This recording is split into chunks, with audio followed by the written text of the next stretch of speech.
Welcome to my channel. இன்றைக்கி நம்ம பார்க்க போகிறது கோயிங் டுனா போகிறேன்.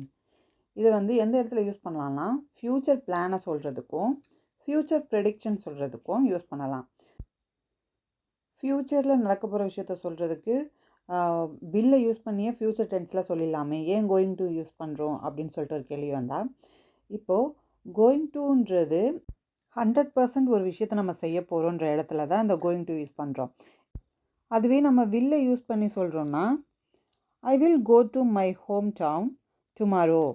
நாளைக்கு என் ஊருக்கு நான் போவேன்றது அது நடக்கலாம், நடக்காமலும் போகலாம்.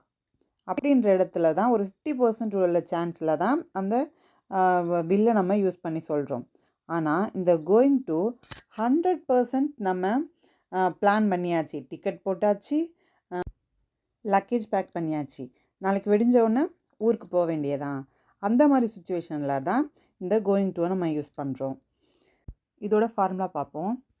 ஐ ஆம் வரும், going to V1 object, she it he's வரும், going to verb one object, you they are வரும், கோயிங் டு வெர்பன் ஆப்ஜெக்ட்.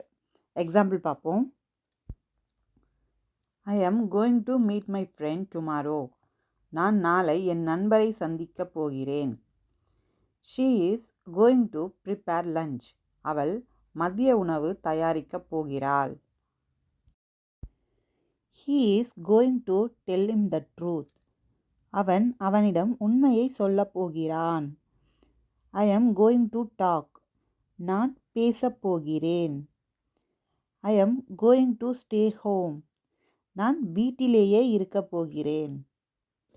இப்படி முன்னாடியே நம்ம பிளான் பண்ணிட்ட விஷயத்த இந்த கோயிங் டுவை யூஸ் பண்ணி சொல்லலாம். நெக்ஸ்ட்டு பார்க்க போகிறது ஃப்யூச்சர் ப்ரெடிக்ஷன். ஃப்யூச்சர் ப்ரெடிக்ஷன்னா ஃப்யூச்சரில் நடக்க போகிற விஷயத்தில் இப்போயே கெஸ் பண்ணி சொல்கிறது. ஃபார் எக்ஸாம்பிள், நம்ம வானம் ரொம்ப மேகமூட்டமாக இருக்குது, மழை வரப்போகுது அப்படின்னு சொல்லிட்டு நம்ம சொல்லுவோம். அப்போ அதுக்கு அந்த மழை வரப்போகிறதுக்கு முன்னாடி எப்படி இருக்கும், அப்படியே மேகமூட்டமாக இருட்டாக இருக்கும். அதை பார்க்கும்போது தான் நம்ம மழை வரப்போகுது அப்படின்னு சொல்லிட்டு கெஸ் பண்ணி சொல்லுவோம். அப்போது அந்த இடத்துலையும் நம்ம கோயிங் டு யூஸ் பண்ணி தான் சொல்லணும். எக்ஸாம்பிள் பார்ப்போம், இன்னும் கொஞ்சம் கிளியராக புரியும். They are going to win. அவர்கள் வெற்றி பெற போகிறார்கள். ஒரு மேட்ச் நடக்குது. அந்த மேட்ச்சில் 2 பேரில் ஒருத்தர் ரொம்ப நல்லாவே அந்த டீம் ஆடுறாங்க. அப்போ அவங்க ஜெயிக்க போகிற நிறைய சான்ஸ் இருக்குது. அப்போது அந்த இடத்துல நம்ம கோயிங் டு யூஸ் பண்ணி they are going to win அப்படின்னு சொல்லிட்டு நம்ம மேக் பண்ணலாம். நெக்ஸ்ட் எக்ஸாம்பிள் பார்ப்போம். You are going to fail. நீங்கள் தோல்வி அடைய போகிறீர்கள்.